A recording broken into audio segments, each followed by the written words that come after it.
Hello guys, I am Shreyal Kuriyar. Welcome to my channel. कैसे हो आप सब लोग।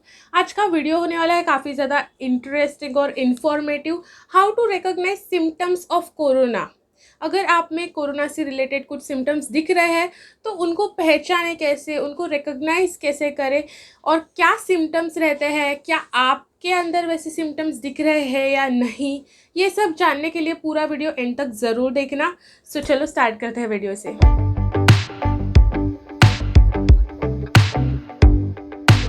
अगर आप कोरोना से संक्रमित हुए रहेंगे तो 2 से लेकर 14 दिन लगते हैं कोरोना के साइंस और सिम्टम्स दिखने में। तो शायद वो आपको दूसरे ही दिन दिखे, चौथे दिन दिखे, पहले वीक में दिखे, सेकेंड वीक में दिखे, डायरेक्टली 14 डे पे दिखे, ऐसा भी हो सकता है। ये जो 2 से लेकर 14 दिन का पीरियड है, इसे इंक्यूबेशन पीरियड कहा जाता है। सबसे इम्पॉर्टेंट चीज़ अगर मुझे इस वीडियो में आपको बतानी है तो वो ये है कि मॉनिटर योर ऑक्सीजन लेवल्स। सबसे इम्पॉर्टेंट बात है आपके ऑक्सीजन लेवल्स को मेजर करना, मॉनिटर करना।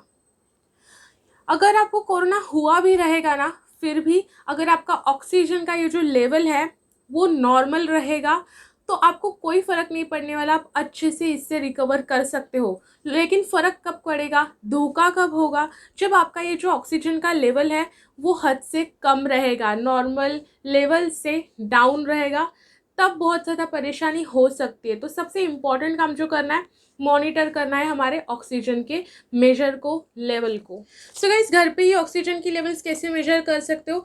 आप पल्स ऑक्सीमीटर से घर पे ही आपका ऑक्सीजन का लेवल, ब्लड ऑक्सीजन का लेवल मेजर कर सकते हो। SpO2 का जो काउंट रहता है, मतलब ब्लड ऑक्सीजन सैचुरेशन लेवल, ये जो रहता है वो काउंट इससे पता चलता है। ये काउंट 94% से लेकर 100% एक नॉर्मल हेल्दी पर्सन का रहता है। 90% से कम होना इज़ नॉट एक्सेप्टेबल। 90% से कम है मतलब कुछ तो प्रॉब्लम है, कोई तो डिसीज़ आपको है, तो ज़रूर इस कंडीशन में आपको डॉक्टर को विज़िट करना चाहिए। लेकिन 90 से ऊपर है तो नॉर्मल है, अच्छा खासा रिकवरी रेट होता है। फिर अगर आपको कोरोना हुआ भी, फिर भी अगर आपका ऑक्सीजन का लेवल 90 से ऊपर होगा तो आपका रिकवरी रेट बहुत ज़्यादा है, आपका रिकवरी का चांसेस बहुत ज़्यादा है, आप जल्दी से रिकवर कर सकते हो। लेकिन 90 से कम है तो आपका जो ये रिकवरी का चांसेस थोड़ा कम है, धोखा हो सकता है आपको। तो प्लीज़ ये मॉनिटर करते रहना। इसको चेक कैसे करना है और क्या है और जो इन्फॉर्मेशन रिलेटेड इससे, ये सब मैं एक अलग वीडियो में पूरा डिटेल में बताने वाली हूँ। तो स्टे ट्यून्ड। अभी बात करते हैं कुछ कॉमन साइंस एंड सिम्टम्स के बारे में। कोरोना के सिम्टम में फीवर देखा जाता है। तो अगर आपको ऐसा लगने लगे कि फीवर आया है तो सबसे पहला काम क्या करना है, बॉडी का टेम्परेचर चेक करना है। एक अच्छे खासे थर्मामीटर से आप बॉडी का टेम्परेचर चेक कर सकते हो। आपको पहले टेम्परेचर चेक करना है। जनरली एक एवरेज नॉर्मल हेल्दी पर्सन का टेम्परेचर होता है 98 डिग्री फ़ारेनहाइट, मतलब 37 degree Celsius. A normal body can have temperature from 97 degree Fahrenheit to 99 degree Fahrenheit, मतलब 36.1 degree Celsius to 37.2 degree Celsius. Temperature over 100.4 degree Fahrenheit, मतलब 38 degree Celsius से ज़्यादा temperature होना मतलब आपको फीवर है। It means you have fever. तो अगर आपका टेम्परेचर 100.4 डिग्री फ़ारेनहाइट से ज़्यादा है मतलब आपको फीवर है कॉज बाय सम इलनेस या फिर इन्फेक्शन, तो ज़रूरी नहीं है वो कोरोना ही रहे, कोई और प्रॉब्लम की वजह से भी फीवर आ सकता है। तो आप एक काम कर सकते हैं, 2 से 3 दिन का पैरासीटामॉल का कोर्स कर सकते हैं। मतलब सुबह और शाम को आप कोई भी पैरासीटामॉल लेके देख सकते हैं कि आपका ये फीवर कम हो रहा है या नहीं। अगर 2 से 3 दिन ये करने के बाद भी फीवर नहीं जाता तो you must visit a doctor. मैं बता रही हूँ 100.4 से ज़्यादा, मतलब 100.4 से ज़्यादा 102 तक वगैरह ठीक है, आप गोली वगैरह खाकर देख लो। लेकिन 104 या फिर 103 से ज़्यादा रहेगा तो तभी उसी time visit a doctor. Second symptom है कफ, कफ जैसा लगना या फिर कफ आना। तो ये एक सिम्टम है कोरोना का। लेकिन ज़रूरी नहीं अगर आपको कफ़ है तो कोरोना ही हो, कुछ और भी प्रॉब्लम्स लाइक अभी तो वेदर चेंज हो रहा है उसके वजह से भी कफ़ हो सकता है। तो जब भी ऐसा लगने लगेगा कि कफ़ जैसा हो रहा है, गले में दुख रहा है या फिर कफ़ आ रहा है, तो उसी टाइम से सारे होम रेमेडीज़ ट्राई करो कफ़ से रिलेटेड लाइक हल्दी का दूध पीना या फिर हर्बल टीज ट्राई करना और कफ़ सिरप्स वगैरह सब ट्राई करो लेने का, और उससे ठीक होता है तो ठीक, 1-2 दिन में आपका कफ़ इस सब से ठीक होना चाहिए। नहीं हुआ तो फिर आपको डॉक्टर को विज़िट करने की ज़रूरत है। फिर वो आपको बताएंगे उनका जो भी रहेगा, या फिर अगर टेस्ट करनी रहेगी, ज़्यादा ही सिम्टम्स उससे रिलेटेड दिख रहा है तो वो आपको वैसे बता देंगे। नेक्स्ट सिम्टम है टायर्डनेस, बहुत ही टायर्ड फील करना, थकावट महसूस होना। तो जब भी आप बहुत ज़्यादा काम करते हो या फिर कुछ स्ट्रेसफुल चीज़ें करते हो तो बहुत ही टायर्ड फील होता है, या फिर कुछ एक्सरसाइजेस वगैरह कर ली तो थकावट महसूस होती है। लेकिन अगर आपने कुछ ऐसा किया नहीं है, नॉर्मल आपका सब चल रहा है, फिर भी ऐसा कुछ हो रहा है, तो शायद ऐसा हो सकता है, चांसेस कम है लेकिन ऐसा हो सकता है कि आपको कोरोना हुआ है। लेकिन डरने की कोई भी बात नहीं है। पहले 1-2 दिन तक थोड़ा रेस्ट करके देखो, थोड़ा आराम करो, और फिर भी वो थकावट वैसी ही रही तो कुछ और प्रॉब्लम भी हो सकता है, ज़रूरी नहीं कोरोना हो। तो उस केस में भी आपको एक बार डॉक्टर को विज़िट करना चाहिए। Loss of taste and smell, ये भी एक कोरोना का सिम्टम है। लेकिन नॉर्मल जब भी हम लोग को फीवर आता है या फिर हमारी तबीयत ठीक नहीं रहती है तो नॉर्मली ये सिम्टम आता ही है, कौन सी भी बीमारी रहने दो ये होता ही है कि हमारी जो टेस्ट है, मुंह का स्वाद है वो चला जाना, या फिर थोड़ा स्मेल वगैरह का कम आना, ये सब प्रॉब्लम्स हमें उस टाइम आती ही है। तो मतलब फीवर के साथ साथ कफ है, टायर्डनेस भी है, और फिर ये दिख रहा है जो 2 से 3 दिन से ज़्यादा हो रहा है तो ज़रूर आपको विज़िट करना चाहिए डॉक्टर को, उनसे सलाह लेनी चाहिए कि whether I should go for test और not. Shortness of breath, difficulty in breathing और चेस्ट पेन, ये भी एक सिम्टम है, ये भी एक लक्षण हो सकता है कोरोना का। अगर आप एक नॉर्मल हेल्दी पर्सन हो जिसको एलर्जीज और चेस्ट में पेन किसी रीज़न के वजह से लाइक ब्रोंकाइटिस वगैरह या फिर हार्ट रिलेटेड कुछ डिसीजेस रहेंगी तो, या फिर अस्थमा वगैरह, ये सारी जो डिसीजेस है ब्रीदिंग से रिलेटेड ये नहीं है, और अगर आपको ये हो रहा है तो it is not a good sign. पहले 1-2 घंटे में ही अगर बहुत ही ज़्यादा ही तकलीफ़ हो रही है तो उसी टाइम आपको डॉक्टर को विज़िट करना चाहिए। लेकिन नॉर्मल है, थोड़ा इग्नोर करने लायक है 1 से 2 दिन तक, तब आपको देखना चाहिए कि ये सेकेंड डे के बाद तो ऑलमोस्ट नहीं होना चाहिए, नहीं तो कुछ तो प्रॉब्लम रह सकती है। कोरोना नहीं, कुछ भी होने दो, लेकिन it is not a good sign कि आप महसूस कर रहे हो बहुत शॉर्टनेस इन ब्रीथ, तो आपको विजिट करना चाहिए डॉक्टर को। और कोरोना का जो मेन अटैक होता है हमारे लंग्स के ऊपर ही होता है, तो सबसे इम्पॉर्टेंट ध्यान यही सिम्टम का रखना है कि अगर ऐसा कुछ हुआ तो ज़्यादा इग्नोरेंस उसको नहीं करना है, वो बहुत बढ़ सकता है, तो उसी टाइम पे आपको डॉक्टर को विजिट करना चाहिए। Muscle x and body pain, muscle x और बॉडी पेन नॉर्मली होना ठीक है, मतलब अगर आपने एक्सरसाइज कर ली या फिर नॉर्मल जो काम करते हो उससे थोड़ा ज़्यादा काम कर लिया, बहुत स्ट्रेसफुल हो, या फिर कुछ ऐसे एक्टिविटीज़ कर ली जिससे आपके मसल्स पे, बॉडी पे बहुत प्रेशर आया है, तो इससे ये सब हो सकता है।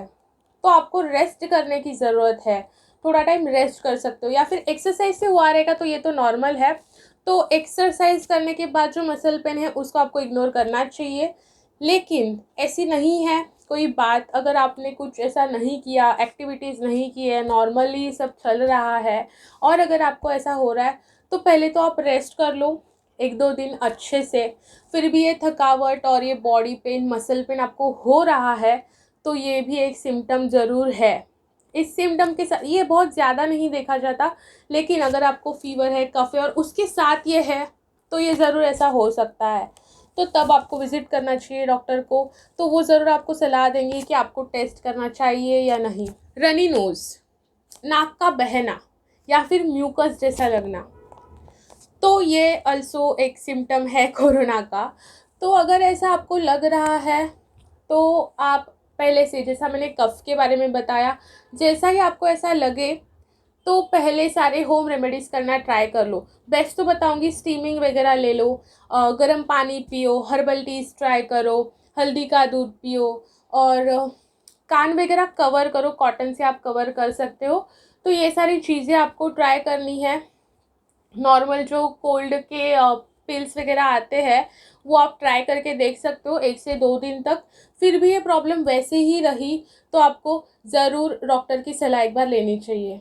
हेडेक, अगर आपकी नींद अच्छे से नहीं हुई है, या फिर आपको माइग्रेन वगैरह की कुछ प्रॉब्लम्स है, या फिर स्क्रीन के सामने बहुत ज़्यादा टाइम दिया है आपने, आँखों को बहुत ज़्यादा स्ट्रेस दिया है, या फिर कुछ ऐसे काम किए हैं जिससे ब्रेन के ऊपर बहुत ज़्यादा एफर्ट्स ब्रेन ने लिए हैं, या फिर ब्रेन ने बहुत ज़्यादा काम किया है, तो आपको हेडेक हो सकता है। वो तो नॉर्मल है, लेकिन बहुत नॉर्मल सा सब रूटीन चल रहा है और उसमें हेडेक हो रहा है, और आपको माइग्रेन वो सारी ब्रेन और हेडेक से रिलेटेड प्रॉब्लम्स नहीं हो रही है, तो it can be reason of corona.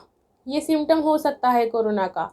तो फिर से इसमें भी बताऊंगी, जो पेन किलर्स वगैरह रहती है हेडेक से रिलेटेड, लाइक क्रोसिन वगैरह आती है, तो वो आप ट्राई कर सकते हो। लाइक 1 से 2 डोज आप ले सकते हो। फिर भी ये कम नहीं हुआ, बहुत बढ़ता ही जा रहा है, या फिर कॉन्स्टेंटली हो रहा है, तो इसको नज़रअंदाज नहीं करना चाहिए हमें। कौन सी भी केस में, कोरोना की ही नहीं बात कर रही मैं, कौन सी भी केस में हमें इसको क्योर करना ही चाहिए। तो विजिट योर डॉक्टर। और भी एक सिम्टम है कोरोना का कि सिम्टम ही ना होना। इस केस को असिम्प्टोट कोरोना, असिम्प्टोमस कोरोना ऐसा भी कहा जाता है। ये बहुत रेयरली देखा जाता है, लेकिन हाँ ऐसा है। मतलब अगर किसी की इम्यूनिटी बहुत स्ट्रॉन्ग रहेगी, उसकी फाइटिंग पावर बहुत ज़्यादा स्ट्रॉन्ग है, रेजिस्टेंस बहुत अच्छा है, तो ऐसा होता है कि कुछ सिम्टम्स ही ना दिखे, क्योंकि बॉडी ने फाइट कर रखा होता है। तो ऐसा हो सकता है, इस केस में भी हो सकता है, लेकिन वो रेयर रहता है। वैसे तो कुछ ना कुछ सिम्टम दिख जाता है। तो ये सारे जो सिम्टम्स मैंने बताए वो मोस्ट कॉमन है, लाइक फीवर, कफ, हेडेक, टायर्डनेस, बॉडी पेन, ये सब होना बहुत ही नॉर्मल है कोरोना के सिम्टम्स में। लेकिन अगर आपको और भी सिम्टम्स है, लाइक नौसिया हो रहा है, मतलब वोमिटिंग जैसा फीलिंग हो रहा है, डायरिया हो रहा है, स्टमक में पेन है, या फिर बैक पेन वगैरह जो है वो सब हो रहा है, तो ये भी सिम्टम्स हो सकते हैं कोरोना के। तो इस पीरियड में आपको 2 से 3 दिन से ज़्यादा कुछ भी नज़रअंदाज नहीं करना है। आपको डॉक्टर को विज़िट करना है, कोई दिक्कत नहीं है एक टेस्ट करने में, और कोरोना का रिकवरी रेट भी काफ़ी अच्छा है। जस्ट एक बात बहुत इंपॉर्टेंट है, आपको आपका ब्लड ऑक्सीजन का लेवल मॉनिटर करना है। वो कम रहेगा तो धोखा है, तो कॉम्प्लिकेशंस आ सकते हैं, नहीं तो कोई प्रॉब्लम नहीं है। तो अब एक इम्पॉर्टेंट बात, ये सारे सिम्टम्स आप में दिख रहे हैं, इसमें से कुछ, मतलब 1-2 सिम्टम्स या फिर सारे ही सिम्टम्स आप में दिख रहे हैं, तो उसी टाइम से वेट ना करते हुए आपको डिस्टेंसिंग पालना चाहिए। मैं आपको बाहर जाने के बारे में बोल ही नहीं रही कि बाहर जाके आपको डिस्टेंसिंग फॉलो करना है। घर पे ही बता रही हूँ, घर के भी लोगों को आपको सेफ रखना है, तो आपको डिस्टेंसिंग करना ज़रूरी है। उसी टाइम से एक अलग रूम में रहो, थोड़ा डिस्टेंस मेंटेन करो, अपने कपड़े, अपने खाने के सामान और जो यूटेंसिल्स वगैरह आप यूज़ करते हो वो थोड़ा अलग रखने की कोशिश करो। ये कब तक करना है? 3 से 4 दिन बता रही हूँ, ज़्यादा से ज़्यादा, कम से कम 1 से 2 दिन, 3 से 4 दिन ज़्यादा से ज़्यादा आप ऐसा कर सकते हो। और अगर सिम्टम्स बढ़ते ही जा रहे हैं, बहुत सीवियर हो रहा है सब, तब आपको डॉक्टर को विज़िट करना ही है। कोरोना रहे या कुछ भी रहे है, लेकिन ये सारे सिम्टम्स वैसे भी अच्छे नहीं है 3 से 4 दिन से ज़्यादा होना, तो आपको डॉक्टर को विज़िट करना है। कुछ और डिसीज़ भी रह सकती है, और अगर कोरोना का टेस्ट भी करने बोले तो डरने की बात नहीं है। बस आपको आपके ऑक्सीजन लेवल्स को मॉनिटर करते रहना है। कोरोना हुआ भी और ऑक्सीजन लेवल अच्छा खासा है तो कोई प्रॉब्लम नहीं है, आप अच्छे से रिकवर कर लोगे। प्रॉब्लम कब होगा, धोखा कब होगा, कॉम्प्लिकेशंस कब होगी? जब आपका ऑक्सीजन का लेवल कम होगा, तो फिर ही प्रॉब्लम की बात है। लेकिन उसमें भी हम लोग कर सकते हैं बहुत सारी चीज़ें। तो जस्ट मेंटेन करो, ये सब मॉनिटर करना, हर रोज़ आपका ऑक्सीजन लेवल्स मॉनिटर करते रहो। और अब भी टाइम है, रेस्ट करो, अच्छे से खुद का ख्याल रखो, कुछ भी लापरवाही मत होने दो, and stay safe. So guys, यही था आज का वीडियो। आई होप आपको सारे कंसेप्ट, सारी जो चीज़ें मैंने बताई, सारे सिम्टम्स मैंने बताए वो क्लियर हुए रहेंगे। नहीं हुए रहेंगे, कुछ भी डाउट रहेगा तो आप मुझे बेझिझक कमेंट सेशन में बता सकते हो। अगर कुछ ऐसी चीज़ है जो आप कमेंट सेशन में सबको दिखे ऐसा नहीं दिखाना है, तो आप मुझे पर्सनली डीएम कर सकते हो। मेरा ये रहा इंस्टाग्राम हैंडल, इस पे आप ज़रूर मुझे डीएम कर सकते हो। मैं ज़रूर आपके प्रॉब्लम्स को सॉल्व करूँगी। नहीं तो वैसे तो आप कमेंट सेशन में मेंशन कर देना, मैं आपके प्रॉब्लम्स को सॉल्व ज़रूर करूँगी। और अगर ये वीडियो आपके लिए बेनिफिशियल रहा होगा तो please give it a thumbs up, like कर देना वीडियो को। ये वीडियो काफ़ी लोगों के लिए हेल्पफुल हो सकता है, तो please share this with your friends and family. ये मदद कर सकता है काफ़ी लोगों की, तो प्लीज़ ये कर देना। सब्सक्राइब करना, कंसिडर सब्सक्राइबिंग और बेल बटन के ऊपर हिट कर देना, ताकि मेरे लेटेस्ट से लेटेस्ट अपडेट्स आपकी तरफ जल्दी से जल्दी पहुंच सके। ऐसे और अमेजिंग वीडियोस आने वाले हैं, तो consider subscribing. Thanks for watching. More videos are coming. Stay tuned. Bye for now. Stay safe.